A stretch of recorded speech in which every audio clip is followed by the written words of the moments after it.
Okay, look, the first challenge and the problem is what I mentioned before. Being Greek, having this background, makes it already extremely difficult for other Greeks to accept you, okay, to accept what you're talking about. Because for them, or for the Greek nation, the idea is a Greek nation is somebody who belongs to, somebody who belongs to the Greek nation is somebody who is Greek Orthodox, Christian, who speaks the Greek language, and who comes from this area. So I fall out of it. Okay, so especially with regards to religion, because that has been combined nowadays. In many nation states nowadays, religion and nation and state is one. In many. So that was challenge number one. And that's why it took me 2 to 3 years, it took me a long time to say, in the end accept and to say, like, okay, yeah, I'm going to do it, I'm going to dare it. The other thing obviously is also, well, I had to deal with Islamophobia on I would say, on a very long basis actually. I finished my studies in Germany at that time, and I became Muslim while I was a student. And suddenly the professor was dealing with me in a different way before as being Greek. When I became Muslim, I didn't come out and say, now I'm Muslim, and that's it. No, but through conversations, he found out that I've accepted Islam, and that was suddenly for him an unacceptable anathema. He started actually creating problems for me while writing my thesis. So I had to change. So these things, I mean, they're just issues that are there. Of course, then I married my wife later, who became Muslim herself, by the way, and as a couple walking through the streets, you do hear and see things. Not so much in the UK, I must say, but in Germany, when I go back to Germany, I don't feel that I'm home, although I grew up there. I do feel that even when I go back to my home city, where I grew up, I see the strange looks. Sometimes you hear people saying something, you have to ignore them. So so many things. There are so many things that changes your life and your outlook to people and how people look at you. So many things. He has a comment on this. With regards to history, again, Muslims were dealing with Chinese.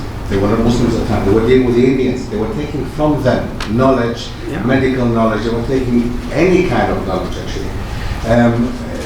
Also, exactly what Dr. said before, we are flabbergasted actually. I would like to know what kind of book this is. And if you misread it or misunderstood it, if it is, then it should definitely not be there.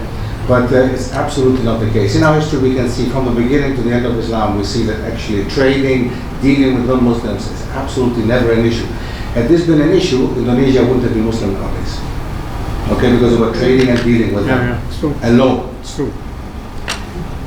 We call them Moors. We create this narrative, us European Christians against them, black African Muslims.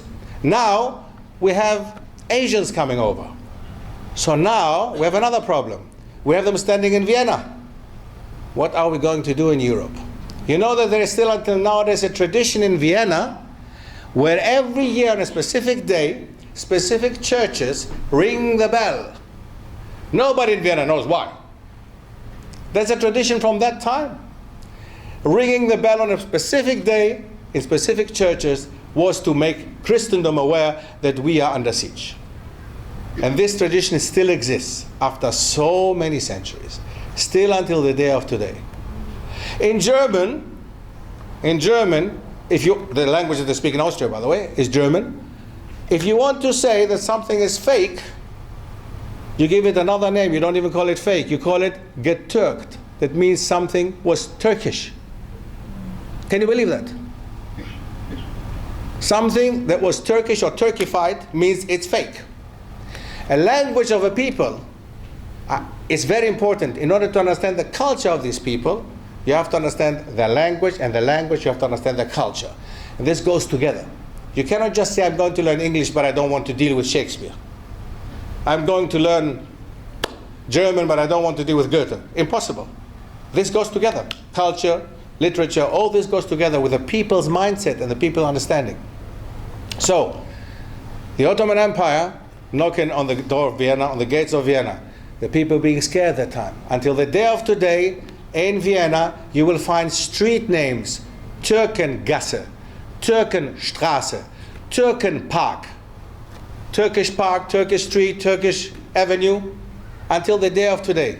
As a reminder, not something positive actually, as a reminder, because if you look at the monuments in Vienna, which are more than 200, by the way, more than 200 monuments in Vienna alone that remind you of the first and of the second siege of the Ottomans.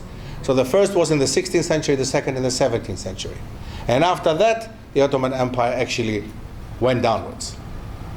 Anti-Semitism is not an Islamic invention. Anti-Semitism existed already in Europe, in our Europe, long before even the idea of Islam came up. Long before. In this very country, are you aware of the fact that in 1290 the Jews had to leave this country? For around 200 years there were no Jews allowed to be in this country. They were expelled from this country from 1290 to around 14 plus.